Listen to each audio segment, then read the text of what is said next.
Colleagues, let us start with our third session. This session will be moderated by my colleague Kalle from the Estonian EU Affairs Committee. Many of you may remember him as the former chair of the Estonian Parliament's EU Affairs Committee. Kalle, you have the floor. Thank you, Chairman. Dear colleagues, it's so nice to see you all in Tallinn. I see so many familiar faces. As most of you probably know, digitalization is one of the priorities of the Estonian presidency. It actually has been Estonia's priority long before the presidency and hopefully continues to be.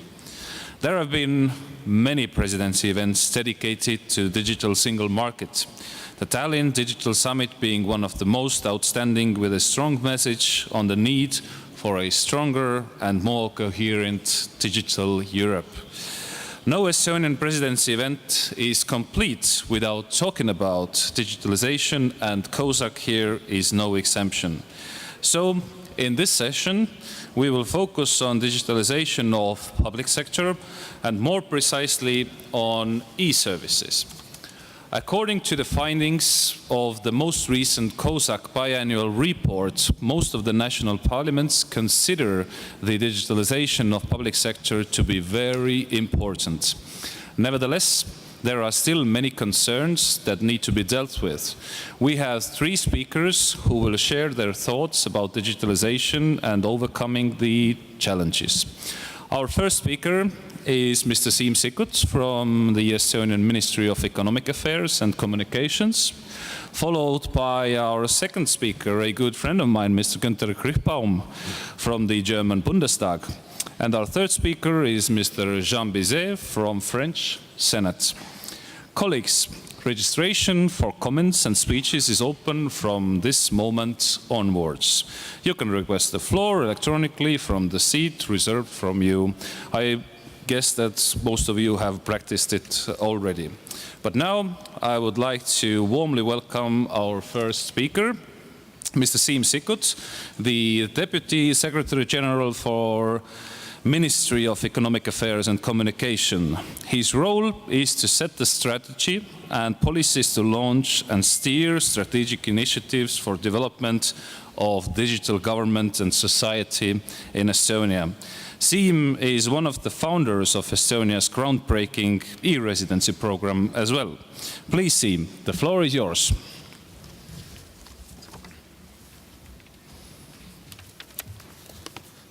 Aitäh, Kalle. Tere tulemast. Thank you, Kalle, and welcome to Tallinn. Besides having the long title of Deputy Secretary General, what I actually get to do is I get to be the Government Chief Information Officer in Estonia. So it is exactly the field of mine, as well as my teams, to work on and constantly keep advancing on how do we use digital technology in the public administration in Estonia here. But we've been doing it for a long time indeed, and exactly, I think, down that line, we reached a point where some of us in the world know Estonia more by the nickname of e-Estonia. That is basically signaling that we use digital tools, digital services, digital means in our daily lives in Estonia to that great extent that it's really become an everyday thing for us. And if I look at, let's say, what sort of services we do have available here, then they broadly fall into three kinds of categories. First of all, digital tools allow to make bureaucracy bearable, right? It allows us to basically make all these things we have to do as citizens, entrepreneurs, officials in our lives, we can do them faster, better, more conveniently. So be it doing taxes, which funny enough, people here in Estonia so far have loved quite a lot, go figure, but it's just so easy. Whether it's basically doing your reports and any sort of red tape you have to handle as an entrepreneur, again, digital channel makes those things much easier, you save money and time. Secondly, I guess it's all the things that people want to do. We can make them more accessible and conveniently available. So this goes all the way to voting in Estonia. You can vote for parliament online here in our country. Even about a third of people do it this way. And basically why they do it this way, because again, that's easier for them to take part this way in the democracy. But most of digital services actually work under the surface, beneath the surface. They're hidden into the daily things we do. So let me give you an example. So if you go to see a doctor, again, they rely heavily on digital tools. For example, in Estonia, they rely on digital health records. We have been building up a medical health record for 10 years now. And the idea has been that exactly then there would be less need to redo analysis, for example. You don't necessarily get to see the health record, but you see the effects of it if exactly you get treated better, hopefully. Or even all the way to other things. For example, in all the services you can use online, you can sign things digitally here. So just user ID and securely you can attach a signature, it's a digital one equal to your handwritten signature. That means that at no point no paper has to occur, at no point no meeting has to occur. Again, it's just one tiny bit of all different applications and services you could use, but it's so powerful because it allows to fully transform any service now. And so basically, long story short, I think in Estonia we reached a point where only very few things you cannot get done online. And these only exceptions are services or transactions you can consider to be high risk, like getting married. So for that you still have to show up, and as well as buying real estate or selling real estate. Again, that's a high risk because we don't want to make sure that you're not being coerced out of your most valuable asset, even though all the rest of it happens digitally afterwards. You don't get any paper contract, for example, from a notary. Everything is digital, but we make you be there because we want to make sure you're voluntarily doing this. So except for these few exceptions, anything else you can think about, we've managed to digitize within the public sector and between citizens and entrepreneurs and the public sector.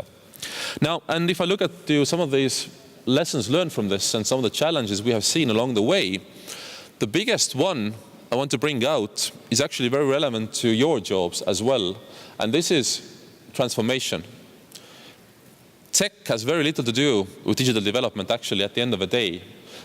It's really the hardship and the most of value comes from transforming how we operate as a public sector.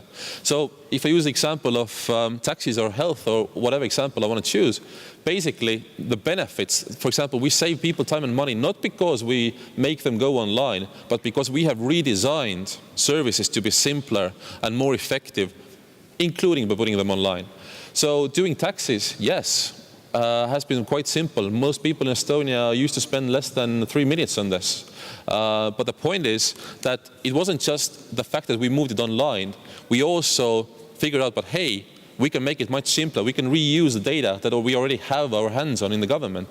And through that, people need to spend less time in submitting it again and again. That's what made it so powerful, the transformation of how we work in the background. And that's leads to my second point. Transformation needs leadership. We have been lucky with strong, ambitious leadership, both politically and administratively. But that's, again, is necessary to take the transformation happen. Essentially, we're talking about here reform. That's what leads to good digital government and digital services. Reform and simplification of different sectors and services we run. And the last point related to this, as a challenge, quite often in countries, we see that law is a challenge. Laws usually make us do things in certain ways. For example, do stuff on paper. But laws, of course, can be changed, and then that's where exactly parliaments crucially come in, of course. So laws don't have to remain barriers. Law can be and have to be redesigned as we are transforming services, as we are redesigning services. So, and it can even go all the other way. In Estonia, we have tried to see law as an enabler, as a push for us to go digital. For example, through law, we brought in years ago a notion of once only. Basically, that if some part of the public sector knows some bit about you, some data about you, the rest of government agencies should not be asking again. Rather, we were forced to, through law, to exchange data, to reuse it, and through that, make the service transactions faster and simpler for everybody in the country. That was an enabler. It pushed us instead of exactly blocking us from doing things. And I want to say one thing more about challenges. Quite often I hear from colleagues around Europe and the world that clearly there's a challenge of security and privacy. And I want to say that's a challenge we can tackle. That's a challenge we can solve. At least in Estonia, but in many other countries, we've been doing it for years. Now, that's not to say it's easy. We have to work on this hard, actually. But from all the way how we design our IT systems, from how we daily defend them, how we build legal safeguards that privacy is not violated, and we all have very strong data protection framework in Europe, to, yes, working in alliance across the countries to basically be safer together. There's so many things we can do to effectively solve the security and privacy challenges, so they don't have to remain a barrier. And exactly, we have to do this if you want to be digital, but that's just basically like a daily hygiene. Let's do it. So my last point on the ways forward and how we can make the digital services better in the whole of Europe. Well, during presidency time now, in this last half year, Estonia really took on the challenge to try to agree on a road ahead together with colleagues from all different member states. And I'm proud to say that just in early October, we had all the ministers responsible for digital government and public administration from all 28 member states plus 4 EFTA countries in Thailand here. And they all signed and committed the governments to the ambitious roadmap ahead. How do we make all services in the whole of Europe go digital? It's called Tallinn E-Government Declaration, and it sets exactly the ambition that we have to serve our people better. The question to me today is not, for example, yes, how do we make sure that all services are usable for everybody? That's important too. But the biggest thing is that we are under-delivering for the people who want us to deliver for them an option of services digitally.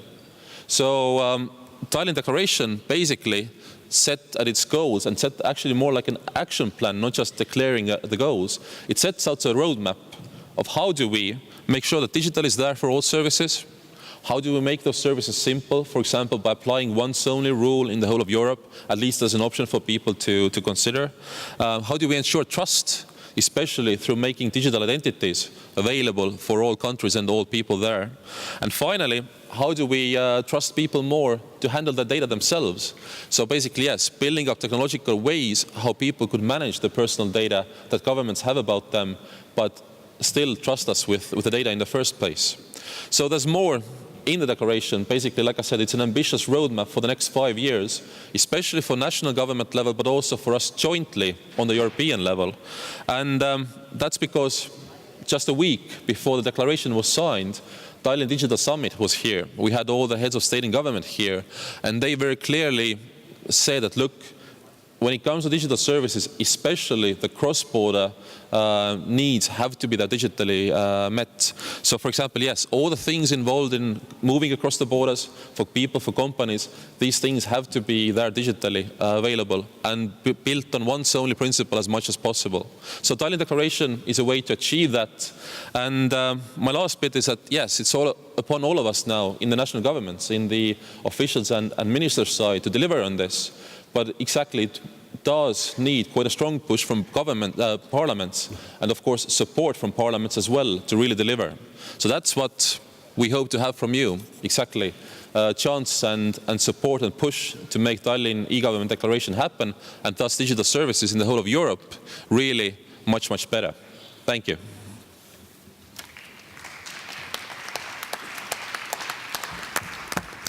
Thank you, Siim. Our next speaker is Mr. Gunther KRICHBAUM. He's the most recent chairman of the Committee on the Affairs of the European Union of the German Bundestag. Mr. KRICHBAUM has been a member of the Bundestag since 2002. And by the way, this is his 23rd time to attend COSAC conference. So it's quite much. But Gunther, the floor is yours.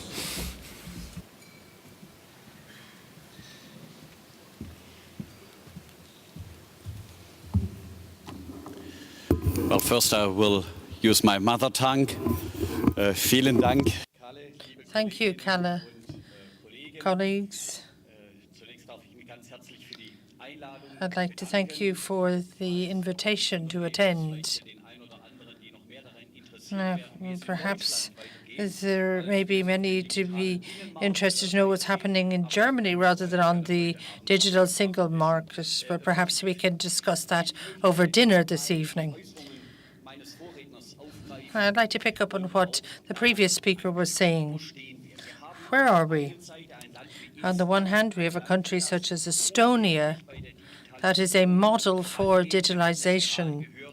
We heard tax declarations are not just submitted through the internet, but you know exactly, you have your tax statement straight afterwards. I know that in a number of days, it would be difficult to do that in a number of days. I think it takes a few months in Germany to get your final tax statement after your taxes are submitted. You can also deal with matters very quickly through the internet, other business, and also in schools. Very often you have laptops in the classroom, and indeed there's talk of replacing school books. So there'll be no hard copy school books, but everything will be computer-based. And doctors and pharmacies, the previous speaker referred to those also, and kindergartens. So why is this the case? Well, you could say Germany's bigger, more than 80 million residents, and so that would be difficult to compare like with like. But that's not the only reason. Amongst our population, when we address these topics, there's a lot of hesitancy. When I look to Austria, to my mind, in our neighbour country, there's not that much difference. So there's a mistrust in some ways on making your data available so readily. But we also have data protection in Estonia. So what distinguishes Estonia from Germany?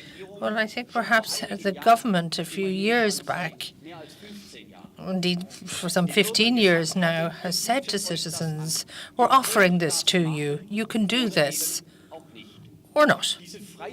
So the voluntary nature of switching over has led to more acceptance amongst citizens. And they have a number of positive examples, and that could be listed at a citizens' assembly in Germany, saying how marvelous everything is. And you could have 200 or 300 people in the room, and someone would say, well, what happens with data protection? And then you have 199 that you've lost to your cause.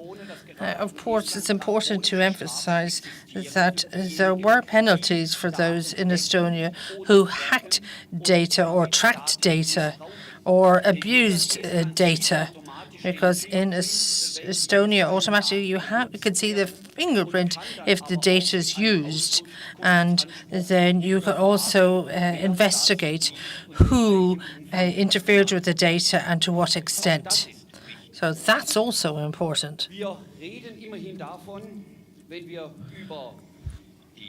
When we discuss digitalization, we also talk about efficiency and return on your investment.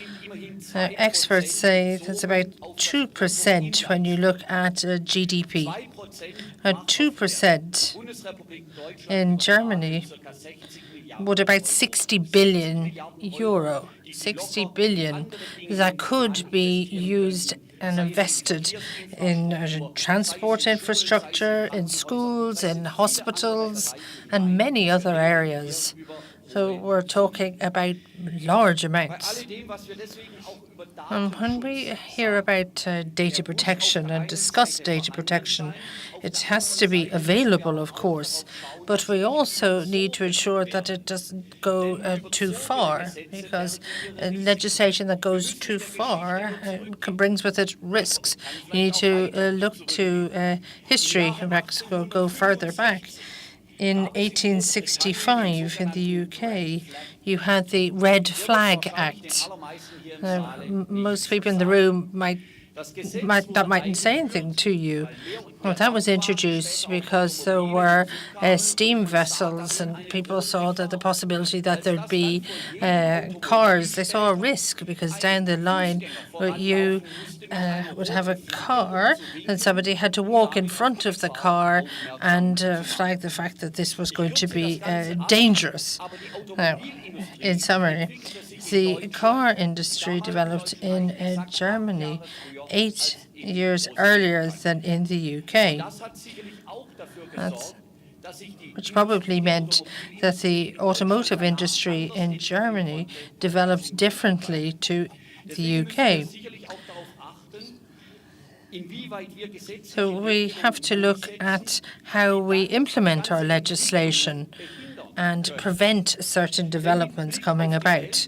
Whereas looking to the wider world, it's quite clear that if we look at the 20 major companies worldwide and classify them according to turnover, there we see in fact position 6. Now I'm just listing European companies. 6 VW, 12 Shell, BP, and 17 Daimler, and 20 Exo from Italy, a financial services provider. But if you look at turnover amongst the major companies worldwide, 5 European companies. If you look at the capitalization on the stock market, and as you know, that in a way you're looking at talking about the future. Amongst the 20 largest companies, the European companies are not represented. Quite the opposite. Places 1 through 10 are U.S. American firms. If you look at the top 5, of the 5, 4 of those are technology, software, and internet companies. Of the 20 strongest companies in terms of stock market capitalization, there are 4 Chinese and 2 further down the list, as Samsung from South Korea and Nestle from Switzerland, but no company from the European Union. So this is what it's about, market capitalization. That's where the future is traded and dealt with. And we're not represented. That's why it's high time that we as Europeans, as a European Union, use the potential that we have in the area of digitalization. We need expertise from countries such as Estonia and others who are at the forefront. Otherwise, we're resting on our laurels. And we need to look at the economic prosperity, because that's where the jobs of the future are. That's where welfare and well-being can be protected. And that way we can look at income, tax revenue, jobs, everything that means that we can back up our social standards and finance those. There's lots to be done, but I'm sure we'll manage. Thank you. Thank you very much, Gunther, for your kind words in one point, and on the other hand, the very correct, let's say, remarks that you made. Our next speaker is Mr. Jean Bizet, President of the European Affairs Committee on the French Senate. Mr. Bizet has been elected and re-elected as a senator since 1996. He has also been a member of the Committee on Regional Planning and Sustainable Development since 2012. Please, Mr. Bizet, the floor is yours. Merci, Monsieur le Président. Thank you, Chairman. May I welcome each and every one of you, including the Estonian delegation, in particular for the quality of its welcome, its organization, and also the President of the Republic of Estonia for her thoughts on the future of the Union. I've been asked to speak to digital matters and to express what we've thought about in the French Senate on all of this. Digital is the challenge. We are becoming aware of this, and we're lagging behind in innovation on our continent, particularly in digital innovation. We're also a little weak in the face of large internet actors in the light of some behavior, tax optimization, abuse of dominant position. Here, public powers seem to be becoming less tolerant than they have been in the past. The European Commission seems determined to ensure that European law is respected. Here, I would like to welcome the work undertaken by Margaret Vestager, the Commissioner for Competition. The European Commission here has put forward an overall, a global and ambitious approach, a European strategy. The entry into force in May 2018 of the new regulation on protection of personal data is also a milestone.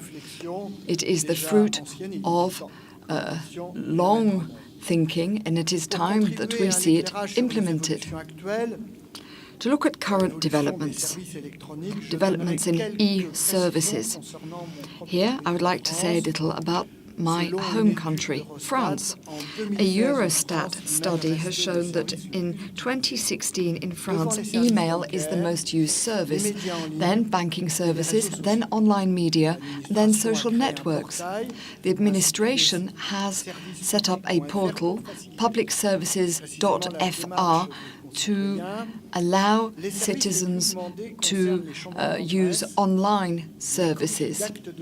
Copies of birth certificates, entry on electoral rolls, or the purchase of fiscal stamps, things you need to buy passports, etc.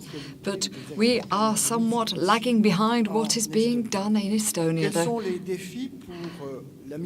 What challenges are there for setting up efficient electronic services? Well, we need good networks across the whole territory. The French Senat, which represents local authorities, has spoken in favour of this. E-services need to be safe, they need to be reliable, the users need to be able to trust them. We also need to ensure that we can provide training for both actors and users to ensure that any fear or trepidation is overcome. In the light of the digital challenge, Europe can't just be one unified area where goods or digital goods are consumed. We have to play a leading role in the digital economy to ensure that growth and tomorrow's jobs, because any company that is left out of digital progress will see its position weakened in the future. We also need to guarantee online the European identity. We need cultural diversity online. This is why a digital strategy must take on board all the consequences of digital transformation, the change to value chains, and it should not limit itself to one single digital market. European competition law needs to be made more effective. In the French Senate, we're speaking in favour of simplifying measures, conservation measures, to ensure that there is no abuse of competition rule for the very lengthy periods of procedures undertaken by the European Commission. Google.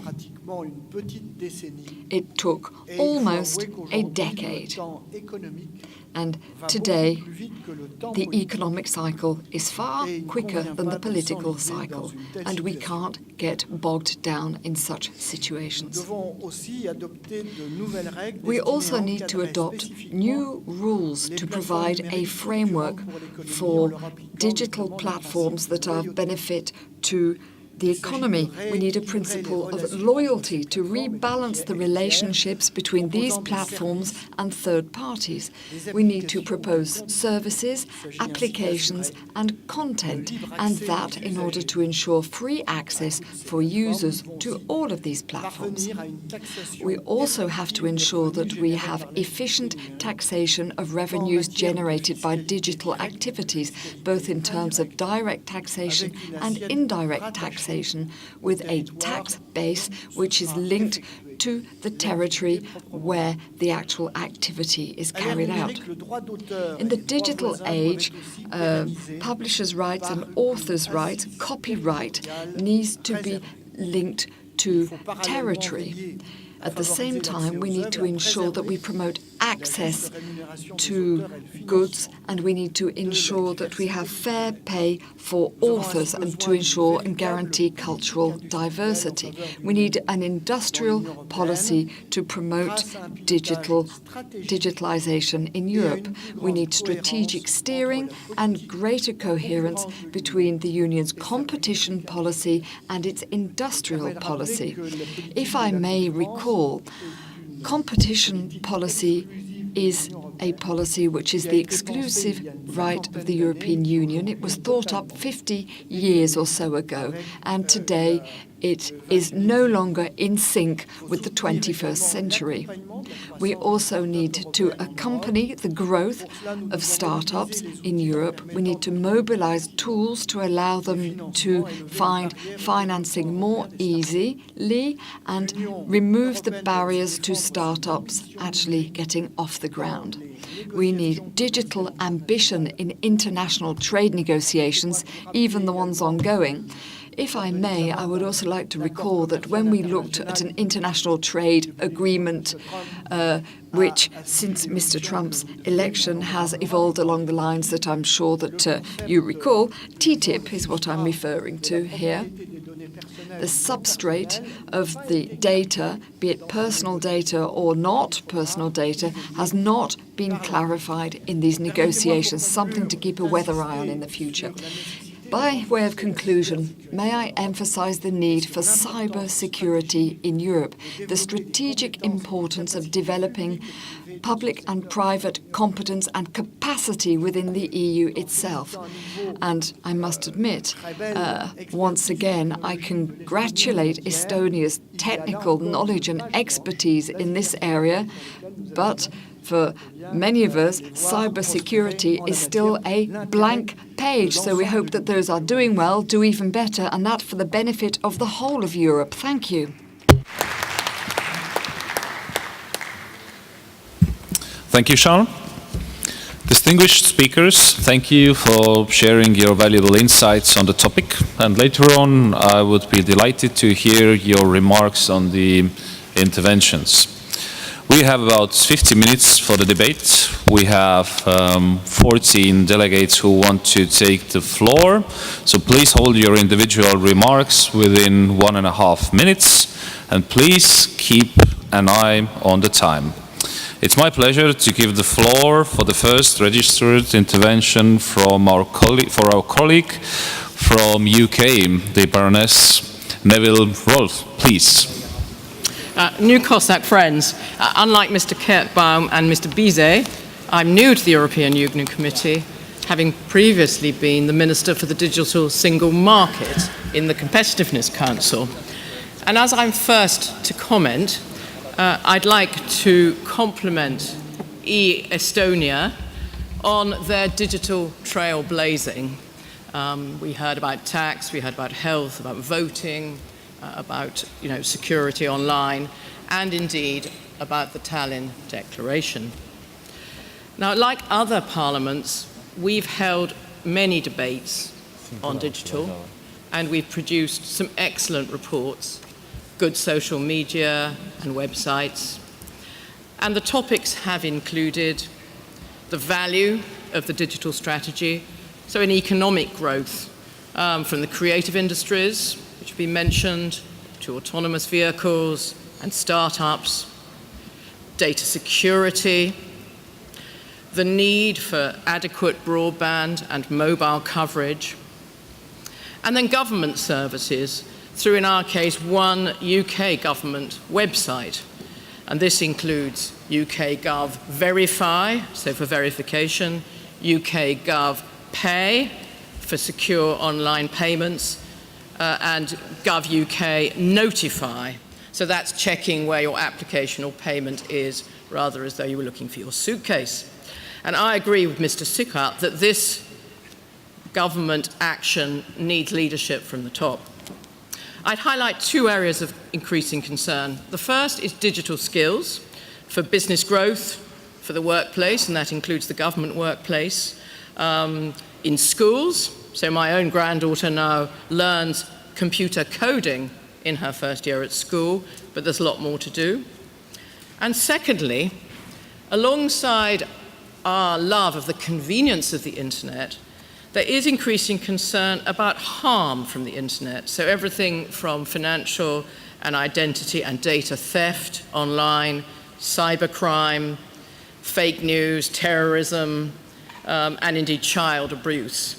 So support for the digital single market, I think, across parties in our parliament, but how do we work together and together across the EU to prevent the causes of harm. Thank you for your intervention.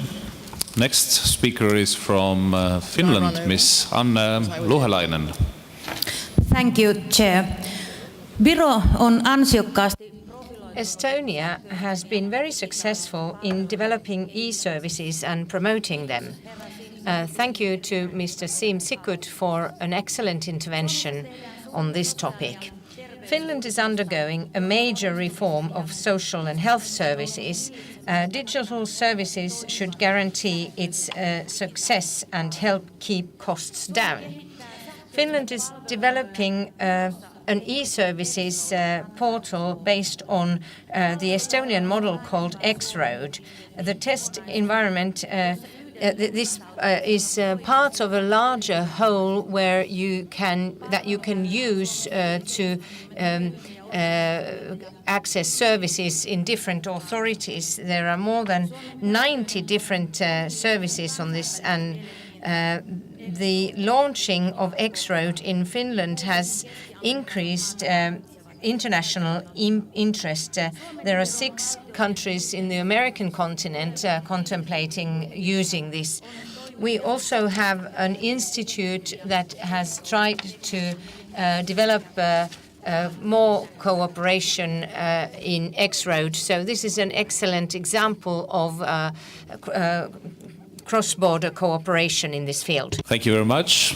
The next question comes from Cyprus, Mr. Angelos Votsis. Please.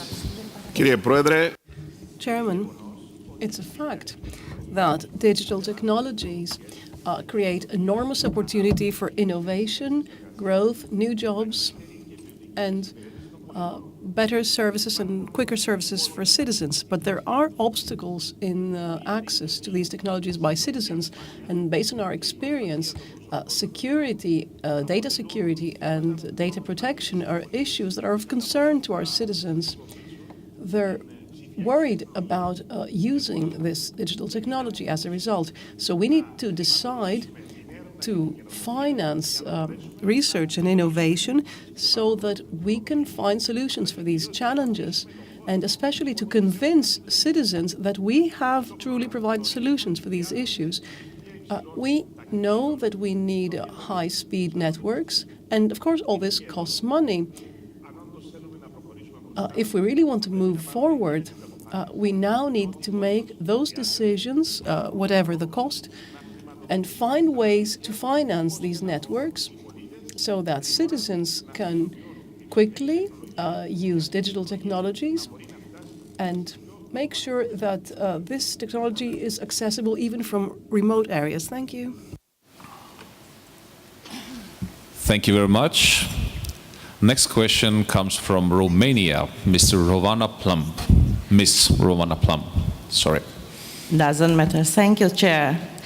There is no doubt digital single market gains prevalence over conventional single market. I want to stress that we shall devote all efforts to prepare ourselves for this change.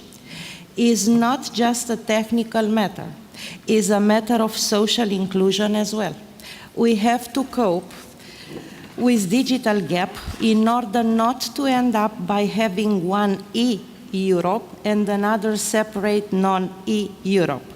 There is still a proven need at the Union level to encourage equal opportunity in IT and engineering professions and domains. This is not just a matter of social justice, but leads to better chances of entrepreneurship, better business environment, and highest competitivity of the European Union as a whole. And I think that we shall do more on this for education and innovation pillar at the Union level in order to expand the digital market and to make full use of its potential to create a framework of standards that ensures comparability and transferability of the e-skills. Thank you very much. With the next intervention, we're going back to UK. The Earl of Kinnoul, please. Thank you, Mr. Chairman. The General Data Protection Regulation is going through the UK Parliament at the moment. and as such it would apply in full to the UK post-Brexit. The regulation is 77 pages long, and so far in the House of Lords alone it has consumed 7 full parliamentary plenary days in plenary session. 3 things have become clear in that time. Firstly, that the regulation has within it some imperfections. Secondly, that advances in data will make the regulation soon out of date itself. And thirdly, that there will be no level playing field for the independent national regulators because of significant interpretational differences in the regulation, which is not as clearly drafted as it might be. I wondered, therefore, if the panel would agree with me on 2 matters. Firstly, that national parliaments might properly help with such core and important regulations through the use of pre-legislative parliamentary scrutiny. And secondly, that it would appear that a new GDPR will be needed quite quickly. Thank you very much. Next speaker, next intervention comes from Serbia, Mr. Vladimir Đurić. Đurić, thank you. Serbia, as a candidate country, strives to demonstrate a high commitment in digitalization by establishing also a dedicated e-service office under a direct supervision of the Prime Minister and passing relevant legislation to the Parliament. Electronic voting, paperless sessions and document management systems are, of course, in place. Our genuine domestic IT industry with our locally educated IT experts is growing for more than 25% per year. It is extremely export-oriented, well represented already on many European Union markets, and contributes to the creation of knowledge-based society and may position itself as a cost-effective vendor in a new European digital strategy. We are aware that digitalization enhances democracy and reduces public spending and returns investments, making the state becoming an efficient service for its citizens. Challenges that we face are common. Technology provides endless opportunities, but digitalization can also impose threat to privacy and freedom, because developers quite often tend to forget that, for example, dentist does not need the mental health file of a patient in the public health system, for example.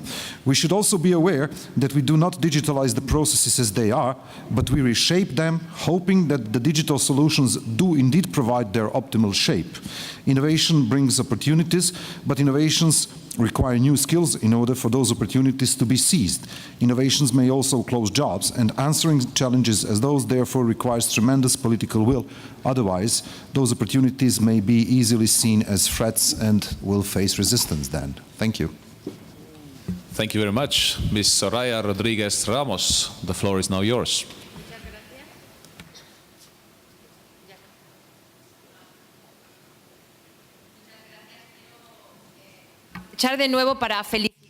So once again, I'd like to congratulate the Estonian presidency for having placed the debate on the digital single market as one of their priorities.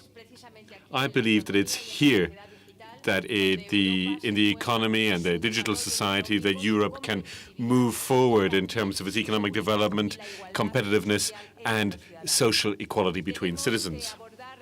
We need to tackle this as a priority. Europe can't open up loopholes in the single market, and we've had reports presented by the Commission, and this shows that of the most digitized countries and of the least digitized countries, there's a huge gap. There's a 37% gap between the best and the worst. So this is something that we need to work on. We need to invest, we need to train, we need to work on knowledge. Today, 44% of European citizens do not have the ability to install new programs in their computer, for example, or use their email properly. So you've got this digital illiteracy, and these citizens are outside the opportunities that are open to them, for example, good jobs or full integration into society. Now, investment into communication is investment in, for example, high-speed internet.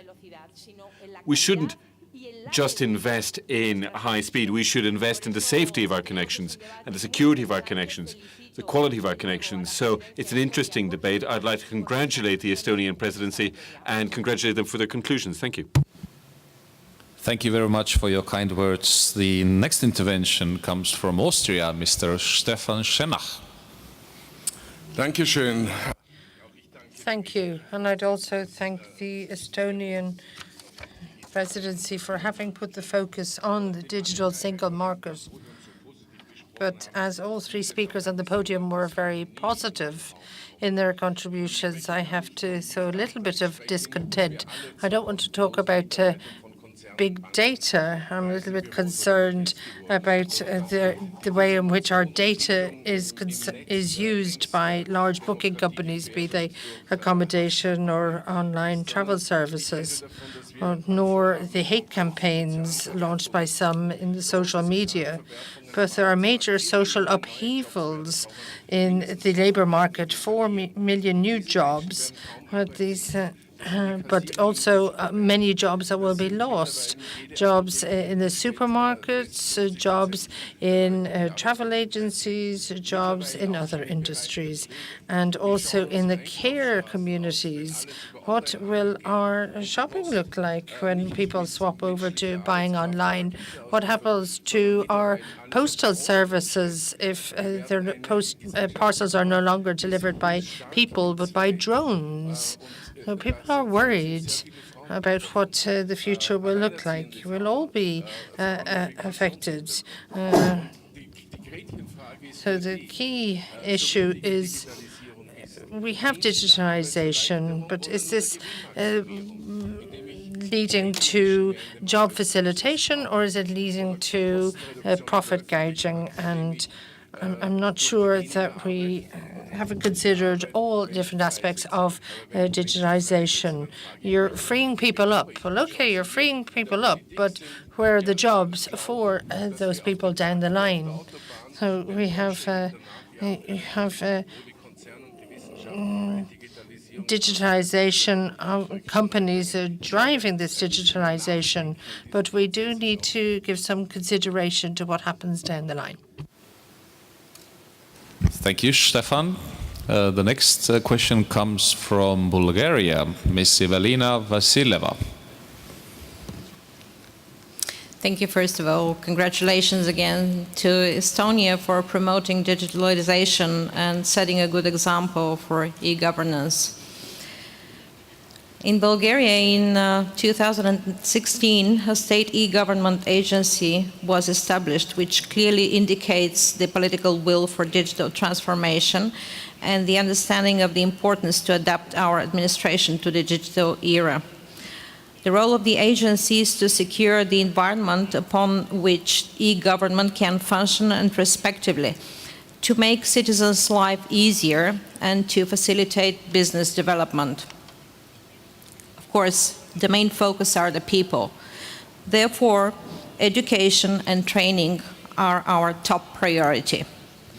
And something else, we are committed to expand and deepen the exchange and sharing of good e-government practices and successful solutions. Exchanging ideas can bring us solutions. It's a collective endeavor. It should be kept inclusive to keep everybody on board, to encourage further efforts in cross-border cooperation and exchange of information. We are calling on efforts to ensure adequate and timely funding resources for the prioritized digital transformation in our public administrations at all levels. Upon that ground, we can move from statements to actions and implementation, of course, in the use of the people. Thank you very much. Thank you very much.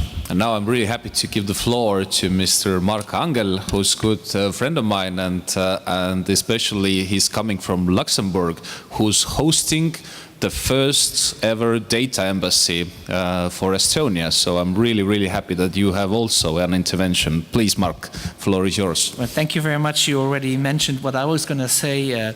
As you had these attacks back in 2007, you are very concerned on cybersecurity as Estonians, and you are very good in digital. You also are concerned about digital continuity, and therefore you trusted in my country to open your first data embassy. And I think it's a very interesting project. You back up all your important data in Luxembourg in a very highly secured data center, and this data center has the statute of an embassy. It's sovereign. I mean, the Vienna Convention on embassies has not foreseen this digital evolution. So we had an agreement between our two countries, and we passed a law in our parliament that this data center has the same, how should I say, the same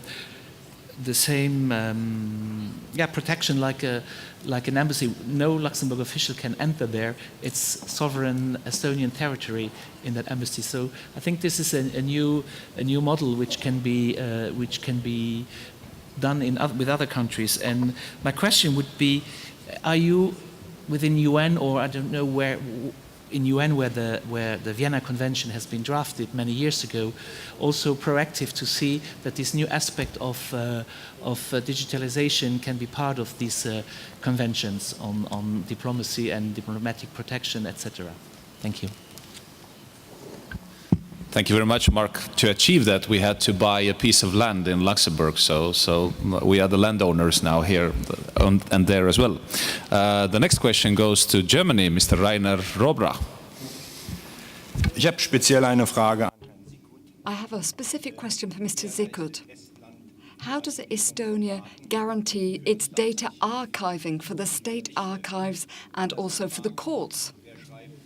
And this begs the question, on the 200th birthday, who's going to write the history of Estonia in the 21st century when somebody's lost the data, possibly?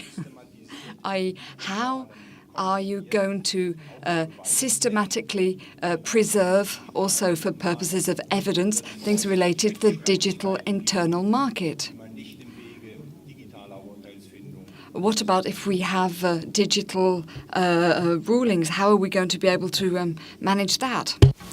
Thank you. The next question comes from Ireland, Mr. Gerard Crockwell. Thank you very much, Mr. Chairman. I would like to congratulate Estonia on the massive strides they have made in e-technology. One of the questions I'd like to ask the Estonian representative is, in Ireland, everybody uses electronic communications, booking online, banking online, whatever else. The government introduced a public service card, which was immediately met with opposition. I'd like to hear how you dealt with possible opposition to people moving online. There's also the question, as we talk about an EU regulatory framework as we move forward, legislation tends to chase technology tends to be ahead. If we're to have a true single market, then I think the legislation has to be common across Europe, security has to be common across Europe, and it won't be a true digital single market until I can sit in my sitting room with my laptop and purchase life insurance in Italy, car insurance in Denmark, and mortgage in Germany. The day I can do that, we have moved into a true digital single market. And my concern is, are all of us here prepared to write the legislation that would be required to open up the market to that level? Thank you very much, Mr. Chairman. Thank you very much for the good question. The next question comes from Netherlands, Mr. Matti van Rooyen. First, my congratulations for the excellent hospitality and organization. Estonia has a high profile as innovative and tech-savvy, especially on ICT. I refer to the October conference, the digital innovation in public organizations, how serve public better. I have three questions. What are the best practices for application of digital means with respect to e-services and e-government? Second, what can we learn from experiences in Estonia and Germany? And finally, what are the obstacles our parliament should avoid? Finally, I would like to refer to a very prominent issue, how to tax in Europe the digital unified market. Tax the digital economy. Where should it be taxed without physical presence, and what should be taxed, and should we redefine the concept of value creation? Thank you. Thank you for your intervention. And currently the last registered question comes from Romania. Ms. Gabriela Cretu, please. Thank you very much, Chair. Dear friends, I've paid attention to your interventions, and we have to be aware that the future has already happened. And it doesn't mean automatically social and democratic progress. While implementing a very optimistic digital agenda, we have to deal in the same time with its challenges in order to prevent the worst dystopias to become reality. And I'd like, in our final intervention, to repeat just 3 of them and to ask your opinions.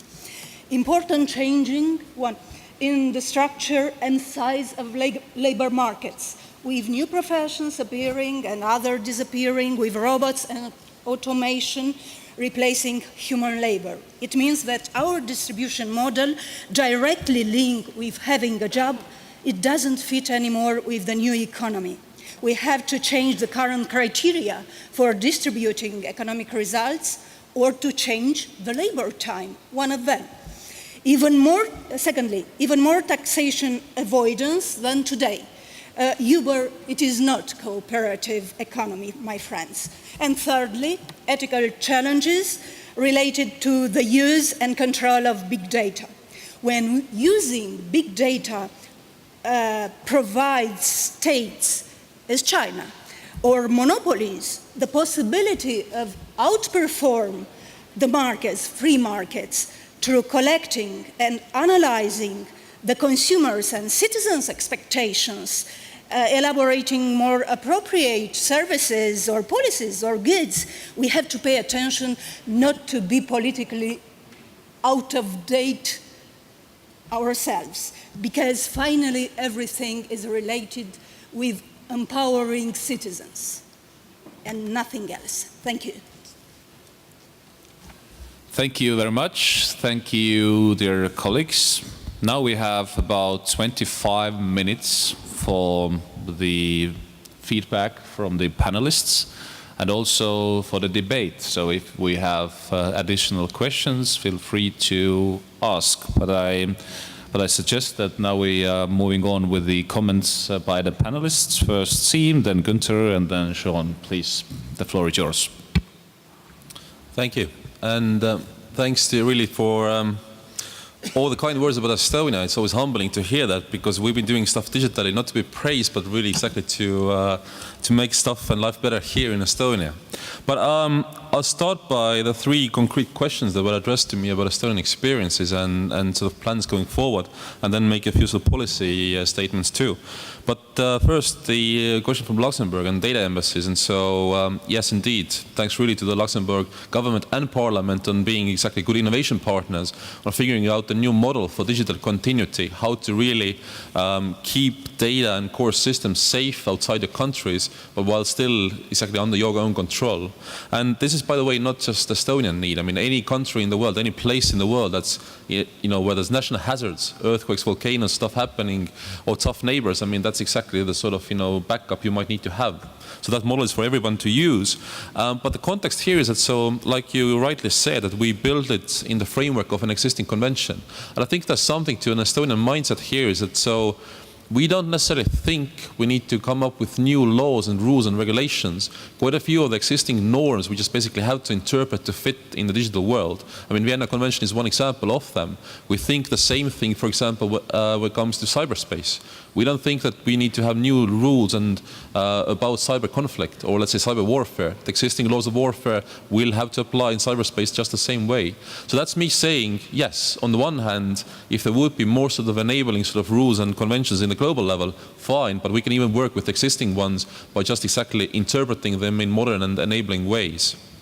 The question from German colleague about data archiving and sort of, yes, how do we go forward on this? Quite frankly, you basically hit on the answer yourself, in a sense that, I mean, we just basically have to constantly keep on working on this, to constantly keep on our archiving up to date, updating, for example, file formats and stuff like that, because yes, you're spot on. For us, there's no paper backups anymore. Everything, all the records, all the sort of documents and also archives are digital. And by the way, that's another reason why to work with Luxembourg and others on making sure that not only do we keep them accessible and sort of available for next generations in a usable way, but exactly that we would never lose the copies. So my short answer is this, that we see that it can be done digitally. It takes hard work, but it's exactly something we can figure out. And basically, I think there's more, again, like a wider lesson here. Our mindset is that instead of keeping the old way, let's figure out what the new way can be so that we still achieve our goals. And that's me saying that, yes, we work on digital archiving a lot exactly for the sake to be digital, for example. The question from Ireland about public service card and the opposition to identity like that. I actually happened to be in Dublin when I guess the recent scandal hit on the public service card at the end of August, right? Government CIO from Ireland, Barry Lowry, is a very good friend and colleague on this.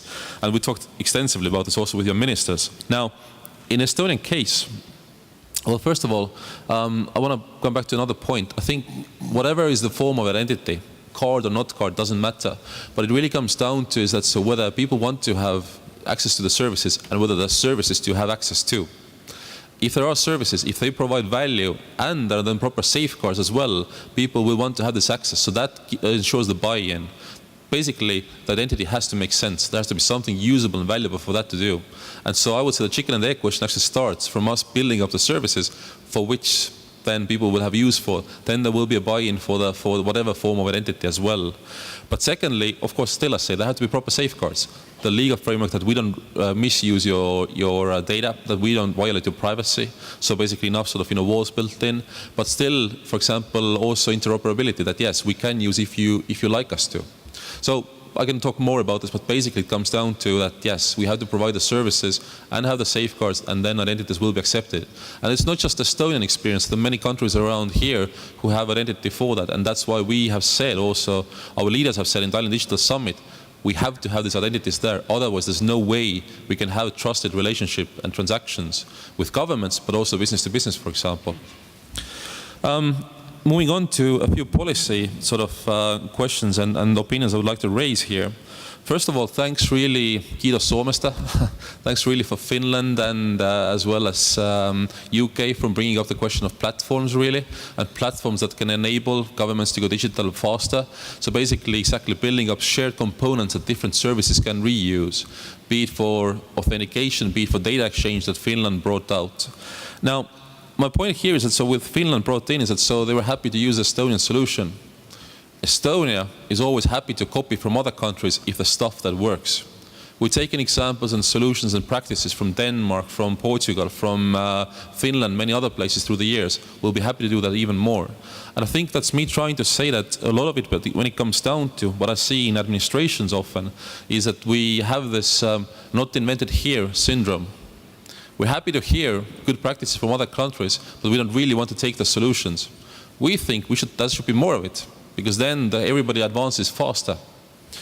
The second point on policy issues, cybersecurity was brought up quite a number of times, and the need to ensure data security. Of course, yes, us as Estonians, we would very much agree.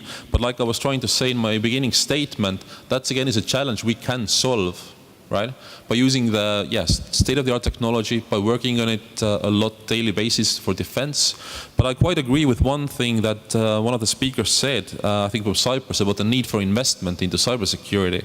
I think that is one of the reasons why Estonia has been very eager to work with a newly proposed cybersecurity package that we've been able to manage as the presidency country, that also foresees more investment into this field in terms of research and development, innovation, but also countries take up.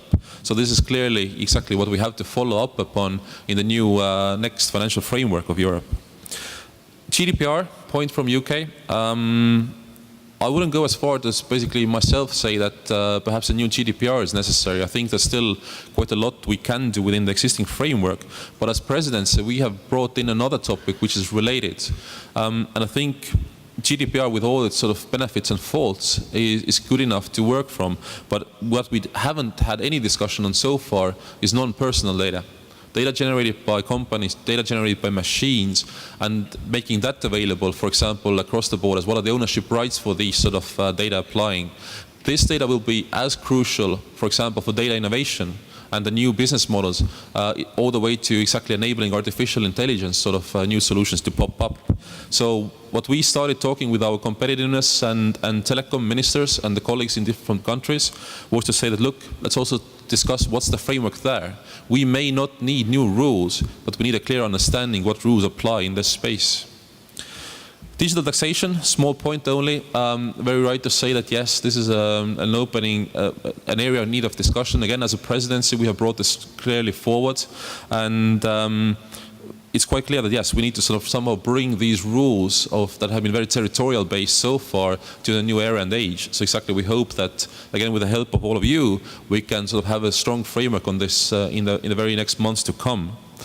And my last point about all the fears and possible sort of risks and so forth, I think the Estonian way has been, and our challenge to other countries has always been that it's okay if we don't have the perfect solutions at the beginning, but let's start trying to solve things nevertheless. Let's take the sharing economy that Kalle has worked a lot on, right? It's not like we had a perfect example how to regulate ride sharing in the first place, but we said, look, this is going to be there anyway. These cars and people and riders are going to be in the market. So let's start by exactly figuring it out on the go. Let's basically try out a possible solution. If it doesn't work, let's try another one. That's how startups work. That's how exactly innovation happens. So that's me saying that exactly my challenge, Estonian challenge, would be let's try things more, let's do things more, and debate is always good, but exactly let's also try to come up with solutions and work with the risks, because otherwise we'll just keep talking. Thank you. Thank you very much, Siim. Now, Gunther, your thoughts about the comments and some answers as well? Ja, vielen Dank. Thank you. Well, I can follow on seamlessly from what Siim has just said. I don't want to repeat too much, though. Indeed, this is a point touched upon by many. There are many open questions. This is data. Who does it belong to? Inheritance. When somebody passes away, what happens to the data? What about the family or a company? Is data kept within a company, restored to the family? And these are matters that haven't been clarified as yet today. There are developments specific to various industrial branches, electric mobility, driverless cars. Here, Stefan, we could look at structural changes to the labour market as well. We are going to go through vast upheavals. And the telling question will be, for us in the car industry, what are we going to be looking at in the future? Are we going to look at the actual cars? Is it going to be delivered from various places, Porsche, Mercedes, Daimler, or is it the data, in which case are we going to be looking at Google? I mean, this is important for industrial branches. The changes are going to be massive, but we can't stop them. All we can do is seek to shape them. And it's clear we're going to be looking at less traditional jobs, but that's not actually that new to history. Today, in Germany, we still have very few people who actually work down coal mines today.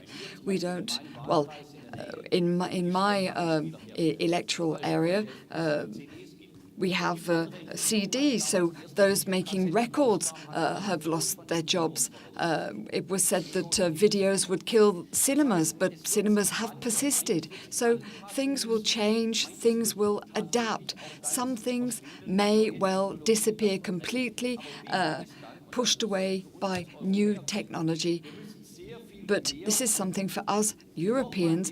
We need to ensure that we invest more in training, further education, further training, because work and work relationships are changing. 50 years ago, someone who had learned a job could go all the way through to retirement in their career, but that's not possible in whole sectors. Throughout their work career, you have to learn new things, you have to adapt, you have to continue to train.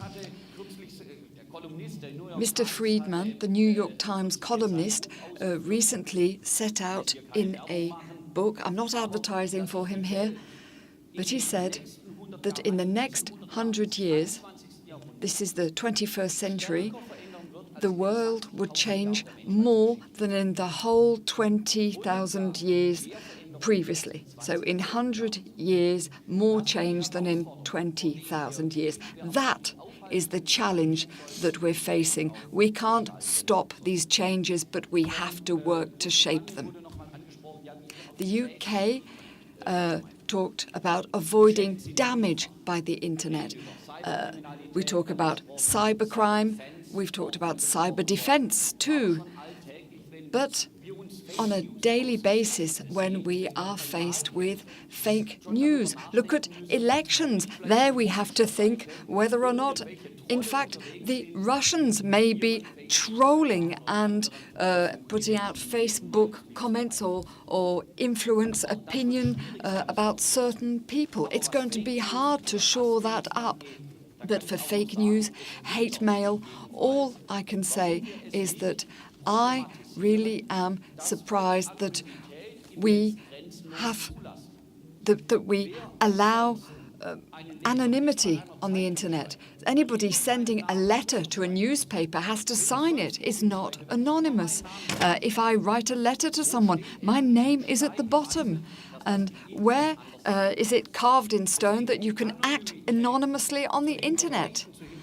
This anonymity is something that we need to question, and it's something that really we should tackle quite seriously. And finally, in terms of practicable solutions, the COSAC is one brick in the wall here. This afternoon, today, we are exchanging experiences from various member states. And we have seen that despite digitalization in Estonia, there has been no major collapse. And in fact, the gains in efficiency have increased and investment has been made elsewhere. Estonia has become more competitive than perhaps other countries. If you look at the GNP and compare that with debt ratio, you're looking at around 10%. And I think no other country in Europe has seen such a positive result. And so here we have seen what it can lead to in a positive way when you seize the benefits. A lot has already been touched upon by Siim here, so I'm not going to repeat all of that. I'm just checking my little sheet here, and I certainly wouldn't eat into the time of my colleague Jean here next to me. Thank you very much, Gunther. I totally agree with you if you talked about the change and the challenges with the change. And I must say that the electric light did not come from the continuous development of candles either. So this is changing. I mean, the process is totally different for the future. But now, as a last comments by Mr. Jean Bizet, please. Merci, Monsieur le Président. Thank you very much, Chair. I'd just like to pick up on what one of our colleagues said, our Romanian colleague, what Gabriela Crețu said. The future is already here. The future is here. So any country or any company that is not able to grasp the opportunity of digitization is a country or a company that will find itself in serious difficulties tomorrow because it will no longer be competitive in a world that is very open, a world that is very competitive and fast-moving. Many of you spoke about the fact that it was very important to secure all of our networks. This would give a degree of confidence to users. In this case, we could feel that digitization is both the best of tools as well as one of the worst inventions. What we need to do is we need to have a legislative framework, but we need to strike a balance as well. We need to ensure a framework in order to avoid any problems, but we also need to be quite liberal to allow liberalization and to allow the emergence of startups, because we cannot prosper if we are too constrained.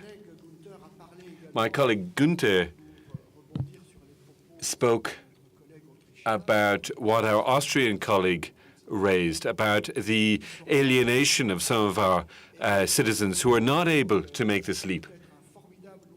Digital tools could allow us to enable social integration, but at the same time, it's a double-edged sword. Some people can be left out.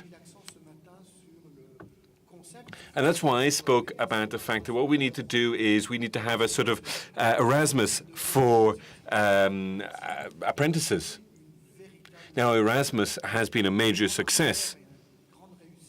It was one of the great success stories of the EU, but it should allow others who, let's say, are not in university education to have an Erasmus of apprentices.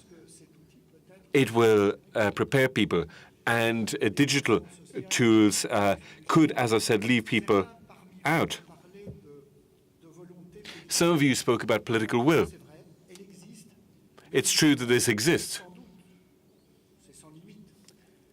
But we need to ensure that we work a bit more on this. Our Anglo-Saxon colleagues are talking about, complaining about the 70 pages of regulations, regulation that applies directly.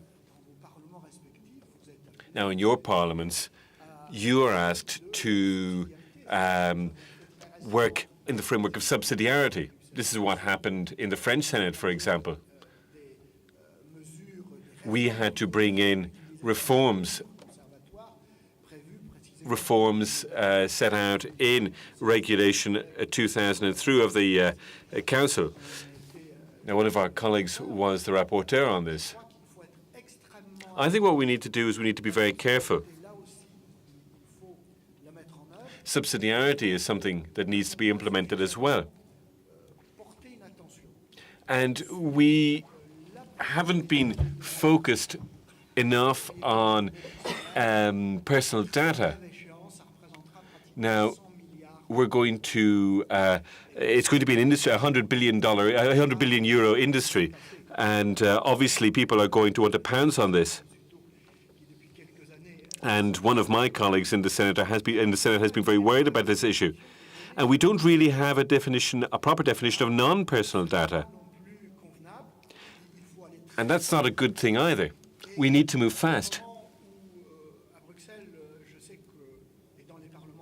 In Brussels and in the national parliaments, we're beginning to think about all of this. We're beginning to worry about this. We're beginning to worry about what's going to happen after 2020 when it comes to the next multi-annual financial framework. We know that there are going to be some issues after the UK leaves. There are going to be some issues around defence, migration policy, the fight against terrorism. And we're going to have to find 5 million euros extra. So we're talking about 15 billion euro hole in the multi-annual financial framework. We've got to focus. We've got to prioritize. And in the digital field, we need to think about how we use our funds. We could maybe look at the Juncker fund, and it was Jean-Claude Juncker who came up with this idea.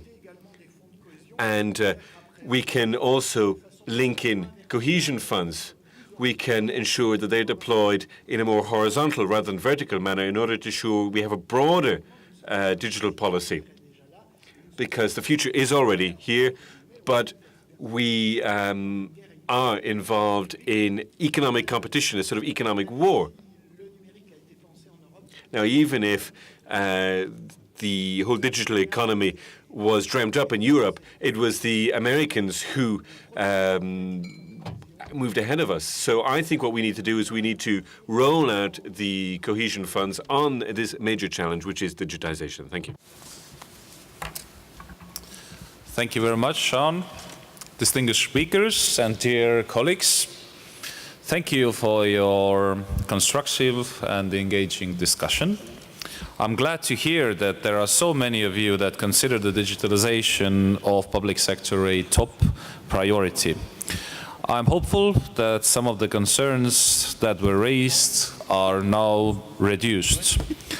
I'm happy that many of you raised up that we seem to be a bit slow in enabling and embracing the technology. And I must say that we, as policymakers, can't blame the technology for developing too fast.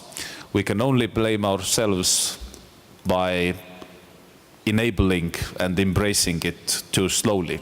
So if the technology could improve our life quality in all the fields mentioned today here, so I think that we must do it. And the biggest challenge for the future is how to find enough policymakers who really understand what the technology really could enable us to do and then lead the way and embrace it.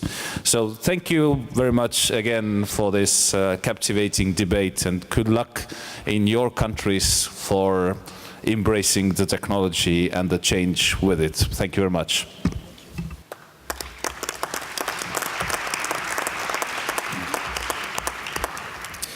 Aitäh, Kalle. Thank you, Kalle. This concludes our conference part for today, but soon enough we will proceed with a meeting of COSAC chairpersons in the same hall. Those that will not participate in the chairpersons meeting will have buses in front, which will take you back to the hotels. And we will meet you again for dinner. Dear chairpersons, let's have a moment of patience until other members of our delegations leave, and then we can start. Thank you, guys. Oh, no. It's great.